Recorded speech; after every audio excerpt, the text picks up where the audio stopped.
নবীর যুগে হলে কেমন হতো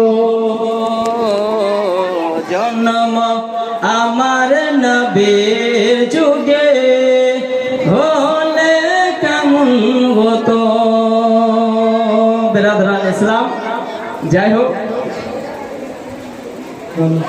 আর কিছুক্ষণের মধ্যে আমরা জিনার আশায় বসে আছেন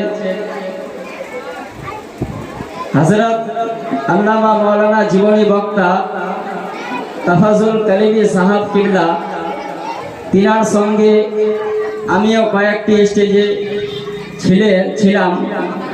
তিনার জানা পেহচানা হয়তো হযরত জানে না যে আমার বাড়ি এখানে। যাই হোক দেখা হবে ইনশাল্লাহ। তিনার জবান থেকে যাহা কিছু শুনবেন এবং তার প্রতি আমল করার চেষ্টা করবেন। জোরে বলুন সুবহানাল্লাহ। 5 মিনিটের মধ্যে একটা ওয়াকিয়া বলে নিজের বক্তব্য শেষ করে দিই। মুলকের শানের মধ্যে 3টি ভাই ছিলেন। সেই 3টি ভাই এত বাহাদুর ছিলেন, ইমানদার, পরেজগার, মুত্তাকি, মুজাহিদ ছিলেন।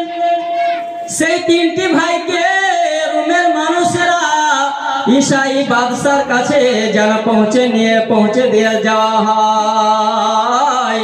ঈসাই বাদশাহ সে তাদের 3 ভাইকে বলে, তোমরা নবীর প্রতি ঈমান এনেছো, কলমা পড়েছো, তোমরা ঈমান ছেড়ে দাও আর ঈসাই ধর্ম পালন করে নাও। শর্টকাটে তেজের সাথে চলে যাচ্ছে। বিরাদরান ইসলাম, সেই 3 ভাই যেন জবানে বলেন, বাদশাহ শোনো শোনো, যত আমাদের আঁধি আসুক, তুফান আসুক, আমরা ঈমান ছাড়তে রাজি না। জোরে বলুন সুবহানাল্লাহ। আরো জোরে ইয়া রাসূলুল্লাহ। এরাই কইছে ইয়া রাসূলুল্লাহ, এদিকে হাত নাই মনে হয়, বলেন ইয়া রাসূলুল্লাহ সুবহানাল্লাহ। বিরাদরান ইসলাম, সেই 3 ভাইকে আবার বাদশাহ বলে দেন, তোমরা যদি নবীর প্রতি ঈমান ছেড়ে দাও, নবীর কলেমা ছেড়ে দাও, তাহলে তোমাদেরকে আমার মেয়েদের সঙ্গে বিবাহ দেওয়া হবে এবং সন্তানাতের এই মুলুকের বাদশাহ তোমাদেরকে করে দেওয়া হবে।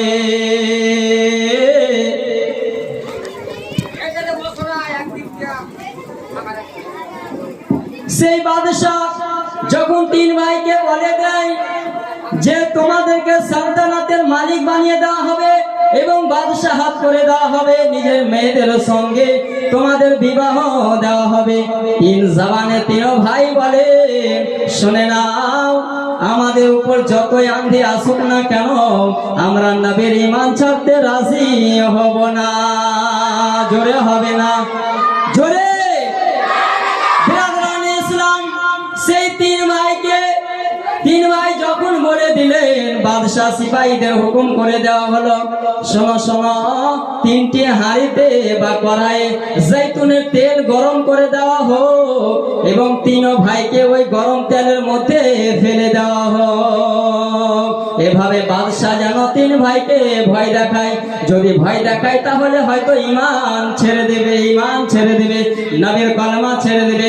মুআজ্জাজ সামিনী کرام, 3 হাঁড়িতে বড় বড় কড়াইয়ে জৈতুনের তেল গরম করে দেওয়া হয় এবং বাদশাহ যখন ইয়া রাসূলুল্লাহ, ইয়া রাসূলুল্লাহ, ইয়া আলী, ইয়া আলী, জিন্দাবাদ, জিন্দাবাদ, আল্লাহু আকবার, ইয়া রাসূলুল্লাহ, ইয়া আলী, জিন্দাবাদ, আল্লাহু আকবার, ইয়া রাসূলুল্লাহ, ইয়া রাসূলুল্লাহ, সুবহানাল্লাহ, সুবহানাল্লাহ।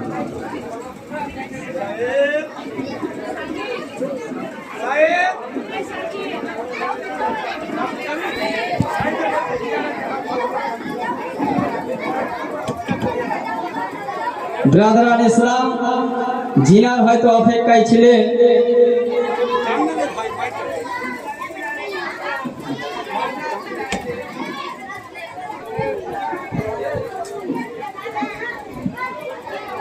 জিনার আশায় ছিলেন, হযরত এখন এসে হাজির হয়ে গেছে। বেশি না 2 মিনিটের মধ্যে এটি ওয়াকিয়া শেষ করে হযরতকে মাইক দেওয়া হবে।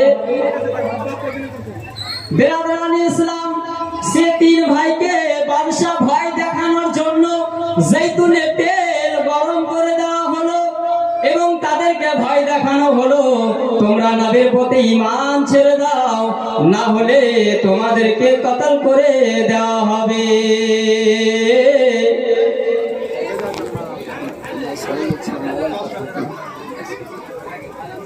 সে 3 ভাইকে, বড় ভাইকে জৈতুনের মধ্যে গরম তেলের মধ্যে ফেলে দেওয়া হলো।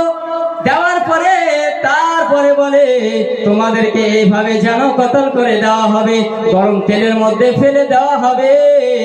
সেই মেজো ভাইকে আবার যেন ভয় দেখানো হয় এবং মেজো ভাই বলে, যতই আঁধি আসুক না কেন আমার জান চলে যাক, নবীর প্রতি ঈমান ছাড়বো না।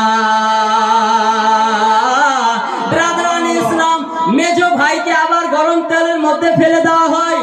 আবার ছোট ভাইকে ভয় দেখানো হলো, ছোট ভাই ঈমান ছাড়তে রাজি হলো না। এবং সিপাহী বলে, এ বাদশা শোনো, একটি নিয়ম আছে আমার কাছে, আমার বাড়িতে ওনাকে দেন, আমি তার প্রতি একটি নিয়ম ব্যবহার করব, সে ঈমান ছাড়তে রাজি হয়ে যাবে। সেই সিপাহী তার বাড়িতে নিয়ে যাওয়া হয়। নিয়ে যাওয়ার পরে একটি রুমে ভরে দেওয়া হলো, রুমের ভিতরে দেওয়া হলো এবং তার একটি সুন্দরী মেয়ে ছিল, ওই সুন্দরী মেয়েটিকে তার রুমের মধ্যে দেওয়া হলো। যে সুন্দরী মেয়ের চেহারা দেখে যেন সেই ঈমান ছাড়তে রাজি হয়ে যায়।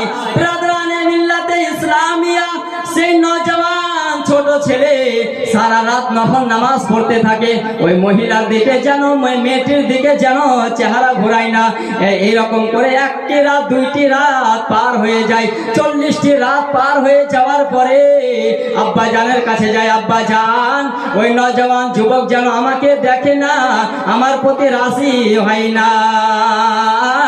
ওই মেয়েটি আবার নওজওয়ানের কাছে চলে যায়, বলে, আপনি কার দিওয়ানা আছেন, আপনি কার প্রেমিক হয়েছেন, তাড়াতাড়ি করে বলে দিন। ব্রাদারান ইসলাম, ওই ছেলে বলে দিলে যে আমি নবীর প্রতি কালমা পড়েছি, আমি নবীর আশিক এবং নবীর দিওয়ানা হয়ে গিয়েছি। ওই মহিলা বলে, সুন্দর মেয়েটি বলে, আমাকে নবীর কালমা পড়ে মুসলমান বানিয়ে দেওয়া হয়। সেই যুবক ছেলে সেই মেয়েটিকে নবীর কালমা লা ইলাহা ইল্লাল্লাহ মুহাম্মদ রাসূলুল্লাহ সাল্লাল্লাহু তাআলা আলাইহি ওয়াসাল্লাম কালমা পড়ে মুসলমান বানিয়ে দিলেন এবং তারা একটি ঘোড়াতে চড়ে বাড়ি থেকে পালিয়ে যায়। কিছু দূর গিয়েছে, আবার ঘোড়ার যেন আওয়াজ আসছে, আসার পরে তারা দাঁড়িয়ে যায়। দেখার পরে আবার একটি ঘোড়া আসে, আসার পরে দেখে সেই ঘোড়াতে 2টি ভাই তার সামনে এসে হাজির হয়ে গেছে। জোরে বলুন সুবহানাল্লাহ।